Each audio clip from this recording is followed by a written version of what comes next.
Hello, everyone. Welcome to week 3. Here we are, cruising right along. Week 3 of 15. Hot diggity daffodil. Now, I hope things have been going well. Last week, we discussed and went over fluffy versus flavorful language, and we'll go back to that as well. To review a bit, this week, our main topic is making a point, and we're going to go over some different methods that we use to make a point. Now, we make points in regular speech, sure, and we make points in lessons in how we be an effective teacher. So it's a very helpful, relatable skill for us as teachers and as presenters. So hopefully we get some use out of this. We're going to use some more media in this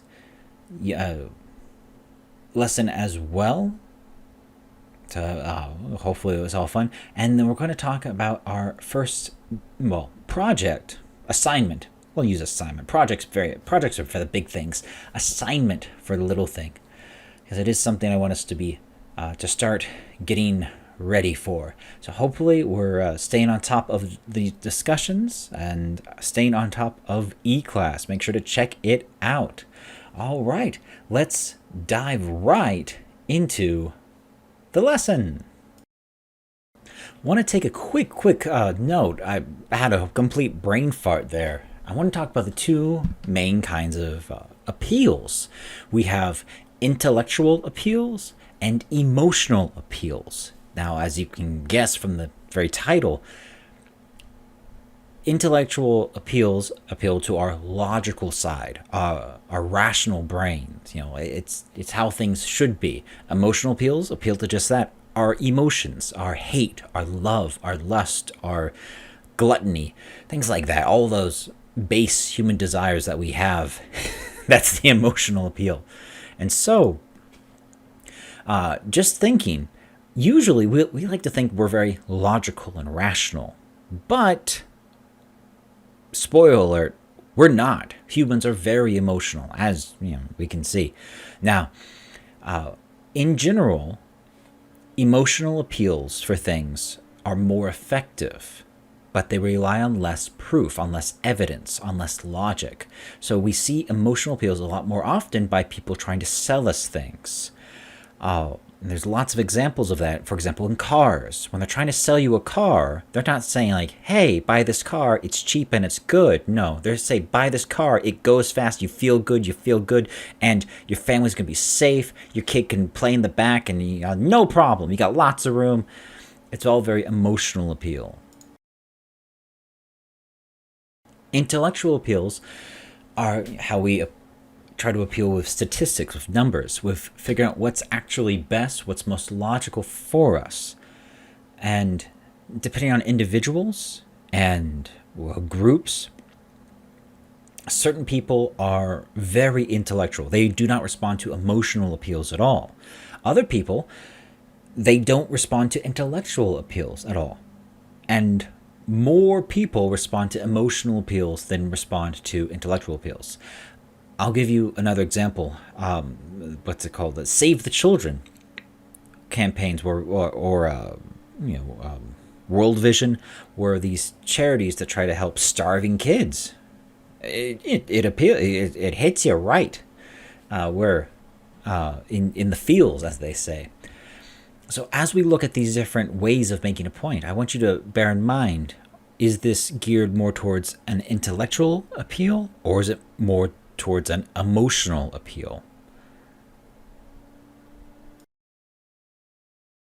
We're going to talk about being remembered and how to make a point in our lessons. And I'm going to give this generally with speeches as well. So how to make a point. So here are 5 ways to make a key point. One is through statistics. So the best statistics, that's being numbers, is to make it memorable and understandable. You can say, rather than saying there's 6 gazillion terabytes of information on the internet, it's not true, there's more, but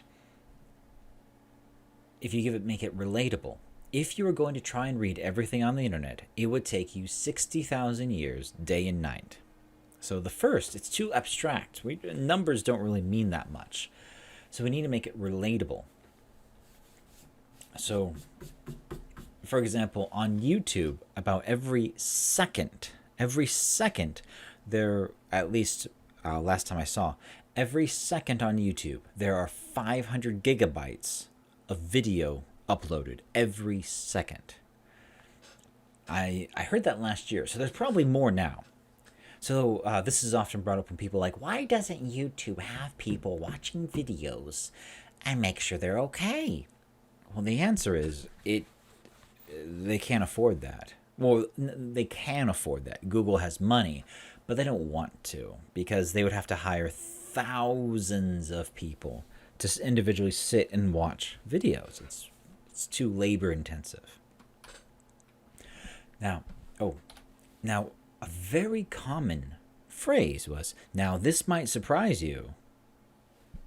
And this is an example. Now, folks, I don't want to alarm you, but scientists say 40% of America's pictures are hanging crooked. No. Yeah. Now, we see that example. He says, now this might surprise you. He changed it to, now I don't want to alarm you, but scientists say, we have appeal to authority there, that up to 40% of Americans' picture frames are hanging crooked. That's a joke. But you can see the reaction. Everyone's like, oh no, oh my goodness. So using statistics, it can work. Another nice way is comparisons, analogies, metaphors. And we'll talk about this in more detail later on. But when we're explaining complex, difficult things, it's nice to relate them to something that is more understandable, more relatable to us. And so we take a familiar thing, we have this new unfamiliar thing, and we compare it to a familiar thing that most people know and understand. A very common comparison is taking, for example, national budget. So how much our government spends every year. It spends a lot of money.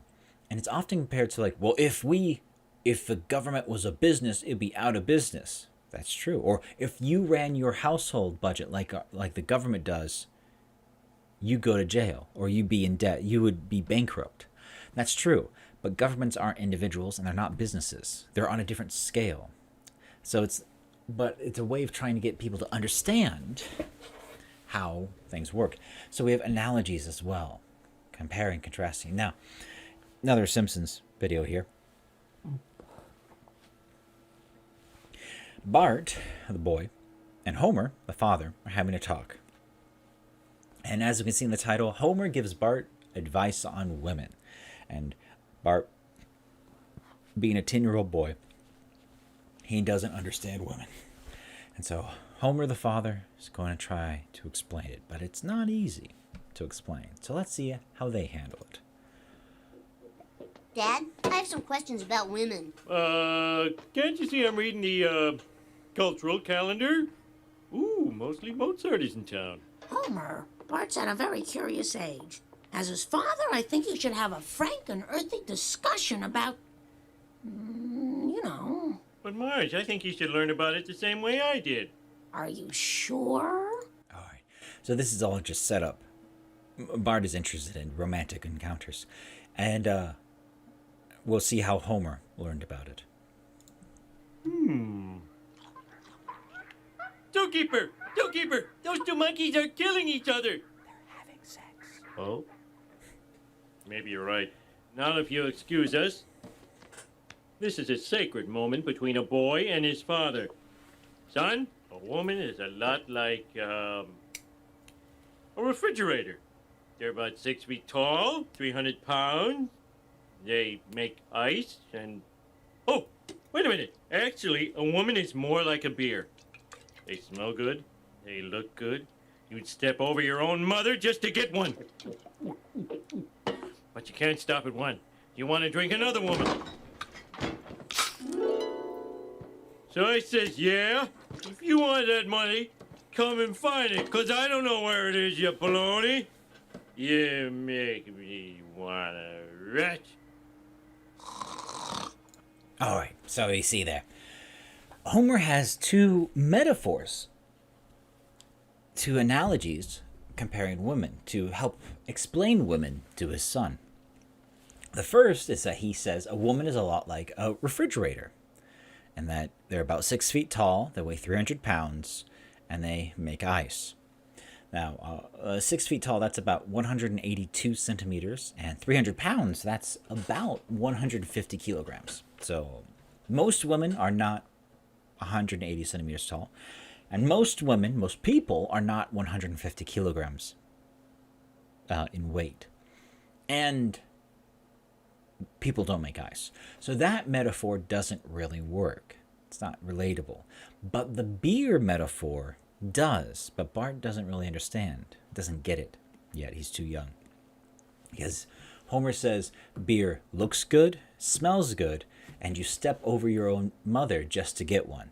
As in, when teenage boys and young men, girlfriends are very important to them. So, and then we see Homer has 12 beers, so he's very drunk. All right, next, storytelling. This is very, very common. We see this in many different medias as well, and especially say in sermons and by reverends or or pastors or priests. Sermons are very, very helpful for teaching things, for making a point, relating with Bible stories or Aesop's fables, things like that, or the point of the two brothers Hungbu and Nobu. There's a point there. There's a lesson to learn, and so the stories do teach us things, or they're meant to teach us. And if they're good storytellers, they're very, very engaging.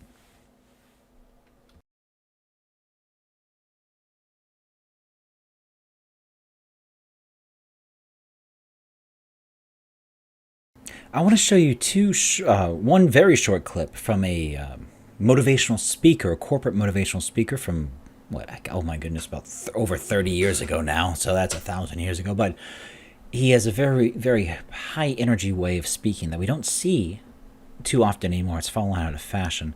And I'm going to insert another video about storytelling and selling, because storytelling is very, very good at emotional appeals. And I want to include a video that goes in fully explaining that.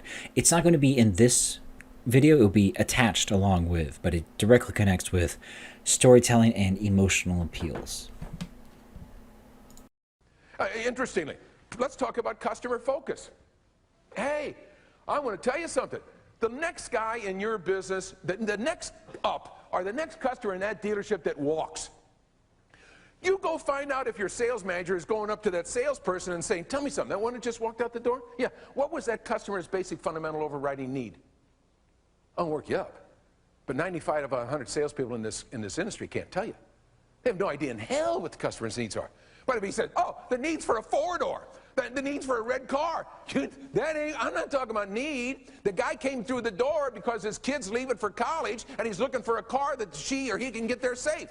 They came in the car because the neighbor bought a car and they're looking for a status or an image. We don't know that. Customer focused in selling says that we identify the customer's needs from the customer's point of view. And it is a sales management responsibility for everyone who walks out that door to say to the salesperson, what was that customer's need?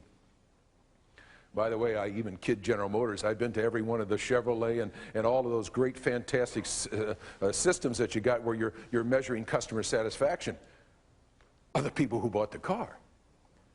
Ladies and gentlemen, we need to measure customer satisfaction of the people who didn't buy the car. Next, we can ask questions, making your point through using questions. So we ask the question at the beginning, and through your presentation, through your lesson, you're going to provide answers to that question. So you ask a big question at the start, and then you make your point, and you answer that question throughout the lesson. This is a very famous example.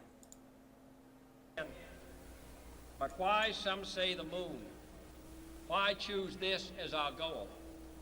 And they may well ask, why climb the highest mountain? Why, 35 years ago, fly the Atlantic? Why does Rice play Texas? We choose to...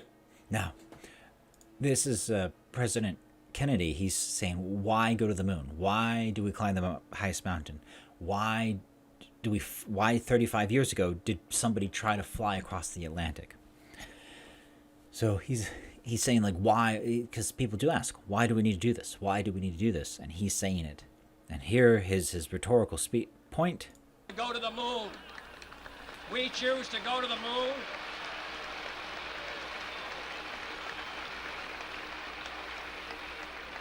We choose to go to the moon in this decade and do the other things, not because they are easy, but because they are hard. Because that goal will serve to organize and measure the best of our energies and skills. Because that challenge is one that we're willing to accept, one we are unwilling to postpone, and one we intend to win. All right, and so he immediately answers it here, because it's hard. And that these difficult challenges make us better and help organize our efforts. And so having a big goal, a difficult thing, makes us stronger. And so this is the use of asking questions and answering them through a speech. And the whole speech is about 18 minutes long. And so he's asking the question. The question is, why does America need to go to the moon back in the 1960s? Because it's going to be very expensive and there's no cheese there. So why should we go there? And so this whole speech, and we'll watch it later, this whole speech is just that, of trying to answer why. Why do we need to go?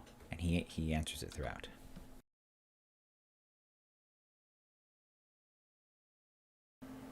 All right. Well, that's the main lecture for this week, week 3, making a point.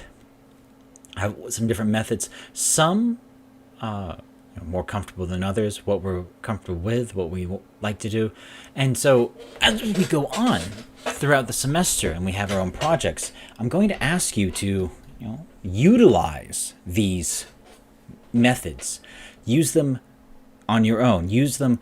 And start incorporating them into your speech. Now, I as I was editing this together, I decided I'm just going to slap in the longer talk. It's from a TEDx Stockholm one, but about the study about how storytelling really works as an emotional appeal, and his opening example is a very good example. It's about selling things on eBay.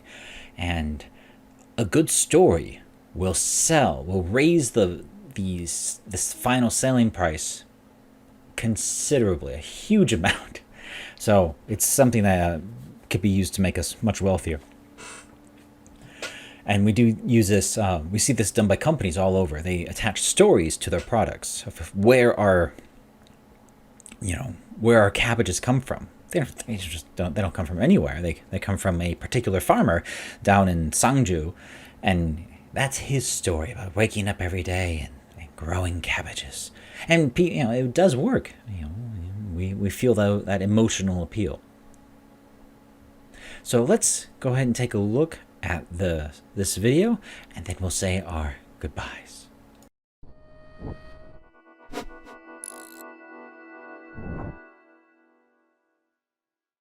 In 2009, a man, a journalist, by the name Rob Walker, wanted to find out, is storytelling really the most powerful tool of all? And in order to do this,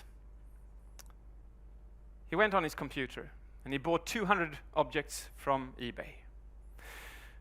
And the average price of the objects were about $1. He then called 200 authors and he asked them, hey, would you like to be part of the significant object study?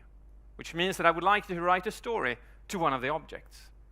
And 200 authors said yes. So there he had 200 objects, he had 200 stories, and I assume that it was with nail-biting anticipation that he went on eBay again with all the 200 objects. Would there be a difference? Would there be a change? Do you think there was a change? One of the objects was this beautiful horse's head. There we go. The beautiful horse's head. Now, this beautiful horse's head was bought for 99 cents and was sold, when a story was added, for $62.95. That is a slight increase of 6,395%. So was this a one-off situation? Not really, because he bought the 200 objects for a total of $129, selling them for $8,000. Now that's insane. But you know what's even more intellectually challenging to understand is how can you and I go to the movies and pay good money to watch movies like James Bond, who are absolutely unrealistic. And we sit there, we enjoy the movie, and some of us, we really enjoy the movie. And we leave the theater going like, God, what a man! I would like to be more like him. I'd like to walk like him. I'd like to talk like him. I like Bond. Wonder how I could be more like Bond. And then this weird revelation hits you like from nowhere, and you come up with a brilliant idea to walk to a watchmaker's shop. And wow, it just happens to be an Omega watch in that shop that resembles the one that Bond was wearing in the movie. And you pay $10,000 to put that watch on your wrist, and you leave that store feeling more like Bond. How is that possible? PQ Media tells us that $10.5 billion is turned over in product placement revenue every single year. How is it possible for you to be so easily tricked by something so simple as a story? Because you are tricked. Well, it all comes down to one core thing, and that is emotional investment. The more emotionally invested you are in anything in your life, the less critical and the less objectively observant you become. And the greatest emotional investment of all is falling in love. Now, falling in love resembles a good story. Do you remember the last time you fell in love? Do you? Good for you. It's a beautiful feeling, isn't it? Do you remember how you longed and how you yearned and how you dreamt? And then you looked at her and maybe you thought, God, I love the way you chew that apple. So crunchy. Oh, and the way you slurp that tea just over the edge, you know. Oh, it's so sexy. Love it. And then about 13 months later, when you biochemically fall in out of love, 13 months later, on an average, you fall out of love. Suddenly, you find yourself sitting in the sofa. And you go, Jesus Christ, where did this thing come from? Oh my God, and where are my friends? This is a weird thing. And then suddenly you hear a sound. You go like, what's that? And you go over to the kitchen and you look and you go like, oh, it's you. You're eating an apple there. Could you just keep that down just a little bit? Yeah. You're kind of spraying the table there. Please don't. And you sit down comfortably again, and just a minute later you hear somebody drinking tea from the kitchen going, and suddenly this is all annoying to you. Have you been there? Sadly enough. 30 months later, our critical thinking and our cortex comes home from a 1-year-long vacation, and we start questioning things.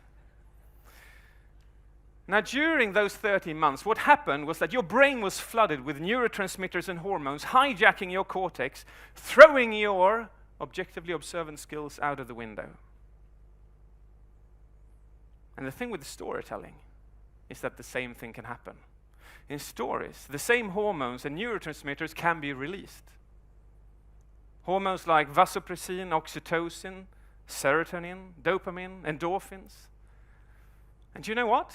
That's what I would like to do during my talk. I would like to induce 3 hormones into your brain. I call it the angel's cocktail, so it's a nice cocktail. I would like to start with radically increasing your dopamine levels. And I need your consent on this. Is it okay? Cool. And if you don't like the idea of that, you'll just have to cover your ears. So dopamine, this is what it looks like. And when you have that in your blood, these are the beautiful effects. You get more focus, more motivation, and you remember things in a better way. So what does dopamine feel like? It feels like this. About 6 years ago, I received a phone call from a woman who represented one of the biggest training companies in Scandinavia, and she said, "Hey David, we've got a lot of trainers in presentation skills and in rhetorics, and we would like to increase the level of all of these. And we think you are a perfect pick. Would you like to come to a meeting?" I'm like, wow, I'm honored, I'd love to. And I come up to Stockholm, and I'm going to their office, and just as I am going to pull the handle down, what I don't know then is that I'm walking into one of the absolute worst meetings I am ever going to have in my life. But I don't know that yet, so it's okay. I open the door, and I meet this woman. Her name is Lena. And hurriedly she says, "David, just so you know, I'm not the one you're going to have this meeting with. You're going to have it with 3 gentlemen further on here." And I'm like, okay, that's a bit strange. Usually you know who you're going to have the meeting with. And then she progresses with a bit of chit-chatting, and then suddenly she says, are you ready now? And I'm like, yeah, what should I be ready for? And then she says, "Just so you know, can you see the room over there?" And I go like, "Yes, I can see it." "Well, in that room you have the 3 gentlemen.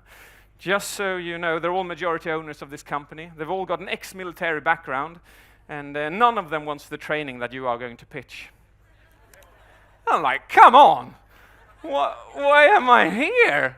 And it's like, well, all the trainers want this, but the management they're on too high horses. They can't see that they need it. So it's pretty simple. The only thing you have to do is go in there and kind of, you know, just prove the opposite. I'm like, yeah, that sounds simple, doesn't it?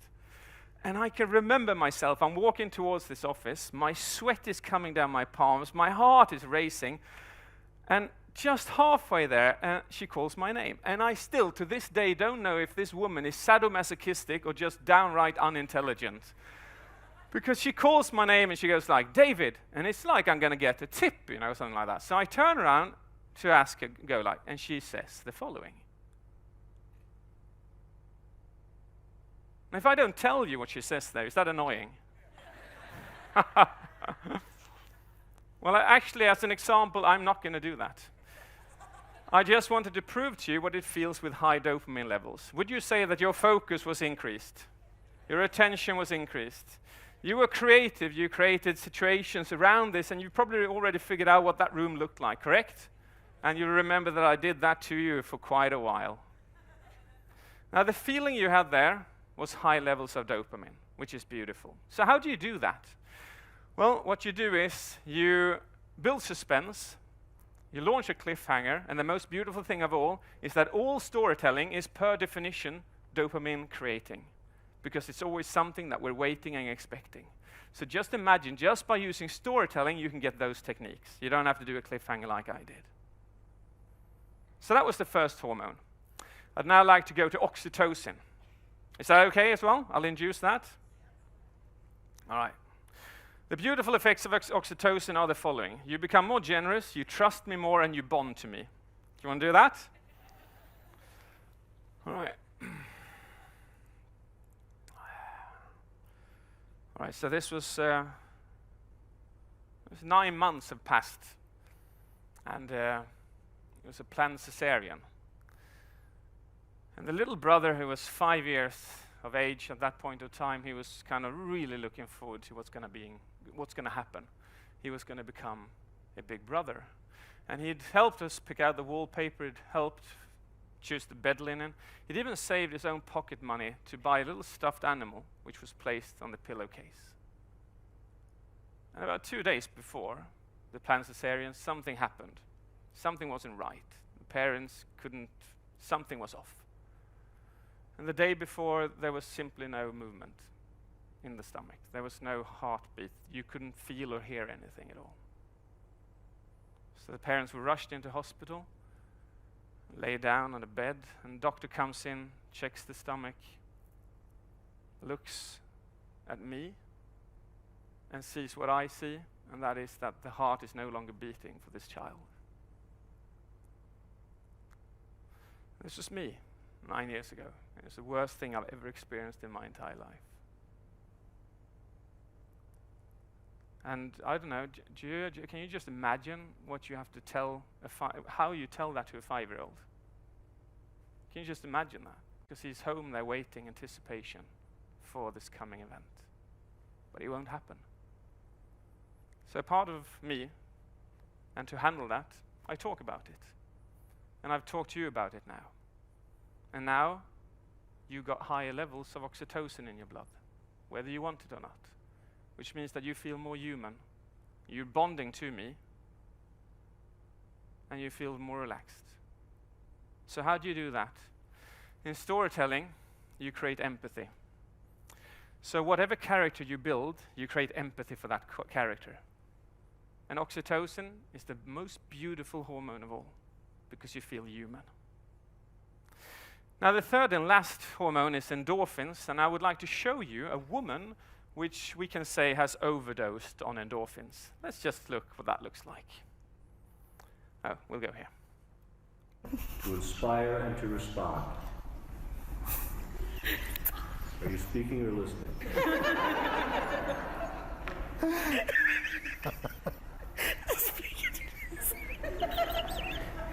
I'm sorry.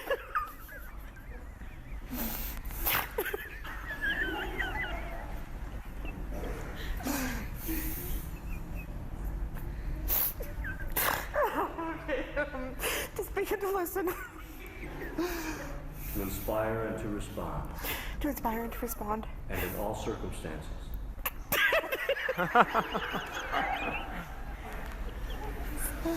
And in all circumstances. Of our life together.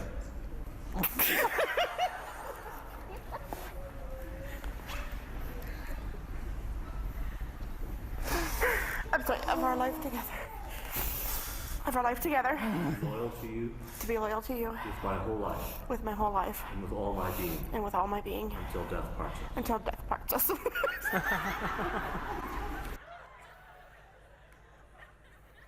Oh, the timing of that is so lousy, isn't it? So how do you create endorphins? Well, you make people laugh. What happens then is that they become more creative, they become more relaxed, and again, they become more focused, which is beautiful to have. Now, all these three hormones that I've induced into your brain now is what I call the angel's cocktail. But there is an opposite of that cocktail, and I call that the devil's cocktail.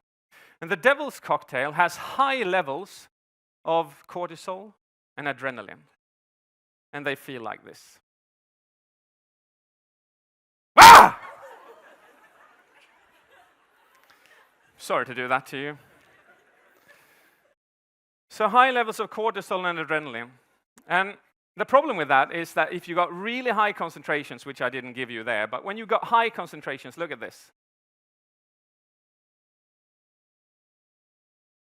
Is this something that you want to have the people you talk to have in their blood, in their system? No.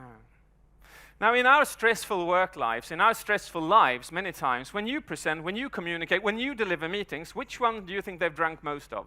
The devil's cocktail or the angel's cocktail? Most commonly, the devil's cocktail. And the problem then is that you've got all this to work against. But all of that can change today. All of that can change by you starting to use something I call functional storytelling. And functional storytelling means that you do these three things. 1, you have to understand that you don't have to be a bearded old man in front of a fireplace with a dark voice in order to be a great storyteller. In my experience, when I train people, everybody is a good storyteller from birth. The only problem is that you don't believe in it. The second thing is this: write down your stories. You'll notice that you have 3 to 4 times more stories in your life than you normally, or than you thought that you had. 3, index those stories. Which of your stories make people laugh, i.e. create endorphins? Which makes people feel empathy, i.e. oxytocin? And the next time you go into a meeting, you pick the story you want to release the hormone you wish in the person that you're talking to get exactly the desired effects that you want. And that's a beautiful thing. Now, you know me, some of you know me as Mr. Death by PowerPoint. And I want to round off with making my point very clear. And my point is this: 100,000 years ago, we started developing our language. It's sound to say that we started using storytelling to transfer knowledge from generation to generation. 27,000 years ago, we started transferring knowledge from generation to generation through cave paintings. 3,500 years ago, we started transferring knowledge from generation to generation through text. 28 years ago, PowerPoint was born. Which one do you think our brain is mostly adapted to? Thank you very much.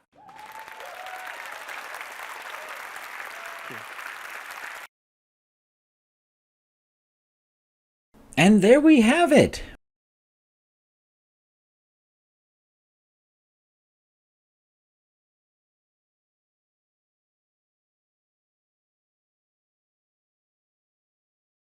There we have it. That's the whole video for this week. This is week 3. Hopefully you're doing very well and keeping things together. Things are cruising right along. For this week, because, well, last week, I don't want to sound too confusing. I'm recording this on March 16th, and the 18th, of course, is when your introduction videos are all due. And so we didn't have a discussion topic for week 2 because I wanted everyone to get their videos taken care of. So this week, we're going to have a small assignment where you're going to have to try to find an example. It can be in text or in video form. Find an example of this kind of one of the methods of making a point. Nothing too long, and you don't need a long explanation. This will again be on eClass with the full details, but it's something that I want us to watch out for, to be more aware of, to see how people try to persuade us and how we try to persuade people, and to see how it works, whether they're intellectual or emotional appeals, and how it all works together in a nice, a collage of efforts. All right. Things are moving right along. Please make sure that you're viewing the whole video, letting the whole video play, and make sure that you press end, because eClass is a funny thing sometimes, and it doesn't let you, it doesn't count you the whole as a fully attending if you don't do the whole procedure. So please make sure that everything is following along. I think I'll also need to add in maybe a short video as well, but we'll see how it goes. Hopefully things are staying safe and you're staying healthy, and please make sure to check on eClass for the discussion short assignment there. Have an excellent week, and goodbye.